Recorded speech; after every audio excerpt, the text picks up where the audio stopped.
with that out of the way, let's go ahead and get into this first segment, which is going to be talking about the man, the myth, the legend, the snake, the just betraying and breaking my heart, Juan Soto. He obviously there wasn't really a high chance that Juan Soto was going to be a player for the Yankees anymore after that one miracle season where the Yankees ended up losing in the World Series.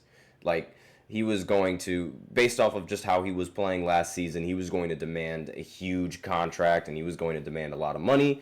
And the Mets were the team that was willing to spend all of that money. They ended up offering Juan Soto a 15-year, $765 million contract, which surpasses Shohei Ohtani's contract with the LA Dodgers. And now this is the richest, this is the most expensive contract signed in Major League Baseball history. He is going to be the richest player in terms of contract alone in the MLB. And this breaks my heart. Now, the Yankees, of course, offered him a deal as well. They offered him $760 million in the span of 16 years. But, the Mets having way more money to spend and being a little bit more flexible with their contracts ended up giving him way more money.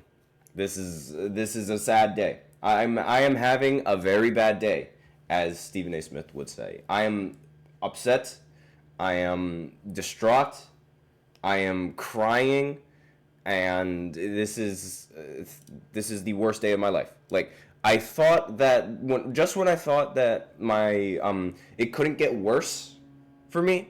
I mean, being a Giants fan is already difficult enough. Now I have to deal with this. Juan Soto deciding to join the team that's a few blocks down. Not even a few blocks down. I mean, like, I'm being a little bit dramatic with the distance, but it's like that's literally just a few minutes away. He goes ahead and he joins that team. Like, really? Of all the teams that he could have picked, of all the teams that could have decided to give him that money, he went with the other New York team that I don't even want to mention their names. That's how much I don't like this team. But this is just a sad day. It is a terrible day for me. I am having a very bad day. So, as we know, one of the winners of this move is, of course, Juan Soto, but another winner of this move is Scott Boras. And there are like a couple rule of thumbs that I like to think about. So one is that your client is signing a contract worth $765 million. You're an automatic winner.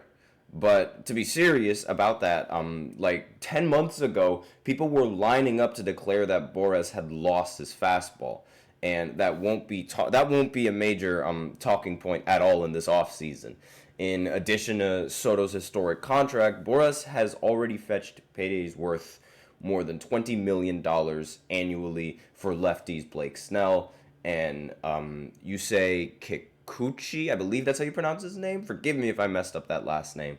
But he's cleared the $15 million mark for the righty Frankie Montes and the outfielder Tyler O'Neill, and came close to it with lefty Matthew Boyd. So Boras still has ample ground to cover this winter as he represents Corbin Burns and Alex Bregman, but again, this is a huge win for him. Now, of course, the biggest loser of this whole thing is the New York Yankees. So there's no replacing Juan Soto. This Dominican is on a completely different playing field than most hitters. And no free agent or realistic trade candidate is going to come close as of right now.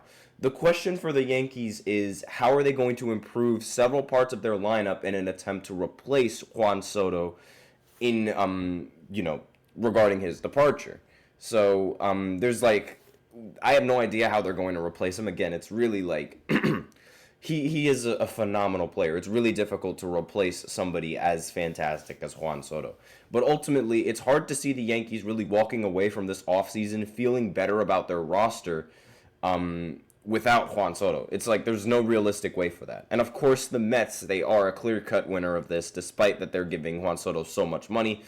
But There's no overstating how big of an addition Soto is to a Mets lineup who already made it deep into the postseason in the MLB and just came basically one series away from making it to the World Series and having a World Series competition between the Yankees, right? Like this Mets team is already a good team, and it's a very hold on just one second. I just realized that there was somebody in the comments. Is the Yankees going to sign Santander? I have no idea, but regardless, this is just the Yankees are not going to be in a better position with him or without him now that Juan Soto is gone. It's really just like, again, I am incredibly distraught. And Soto's presence near the top of the Mets order is going to create more run-scoring chances in multiple respects. And like the Mets team is just going to be better. Like they simply are just going to be better with Juan Soto in the lineup than they would have without him. I mean, like they've made it so far. They're probably going to make the World Series in this coming year with Juan Soto. I would not be surprised. And let's face it, losing Soto to the Mets does not look great on Hal Steinbrenner's part either. Like, they stay true to their usual playbook when it comes to their top free agents. They let Soto reach the open market and made competitive offers, hoping that the interior and the power of the pinstrips would do the rest. To be fair, that's usually enough. Like, that's usually enough because, you know, whenever they see the logo, they're like, ooh, I want to be a part of that.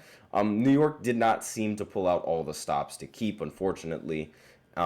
It wasn't enough in this instance. And we'll see how the remainder of the offseason is going to turn out. Surely the Yankees are going to redirect at least some of their funds for Soto elsewhere. But as it stands, the Yankees have lowered both their ceiling and floor for the foreseeable future without having Juan Soto.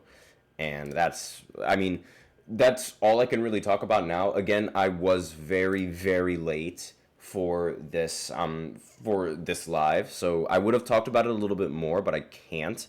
So now we're going to go ahead and get into this second segment where I look at the college football playoffs and the bowl games that happen over the weekend. So I'll be right back after this short break. So be sure to stay tuned if you guys are interested. I feel like I'm losing my mind. Is everybody in the world blind? Please, Lord, give me a sign, a sign. I feel like I'm losing my mind. Is everybody in the world blind? Please, Lord, give me a sign, a sign. I wanna be the greatest. Everybody on the fake shit. I look around and feel like everybody is the fakest. I make this every day and I'm impatient, hoping one day I blow up from the basement. Statement, the top is so vacant. I don't hear shit that I think is amazing. Waiting for my day when I'm playing sold out shows for 1,000 faces. Hey, give me that crown. Get in my way and to be put down. It ain't your place, all this my town. If I want that shit, then I'll get it right now. I'm losing it, the noose it fits. I'm losing shit, a stupid myth. You choose to live or choose to dip. You choose to fight or lose your grip and lose a gift. Oh. I feel like I'm losing my mind. Is everybody in the world blind? Please, Lord, give me a sign, a sign. I feel like I'm losing my mind.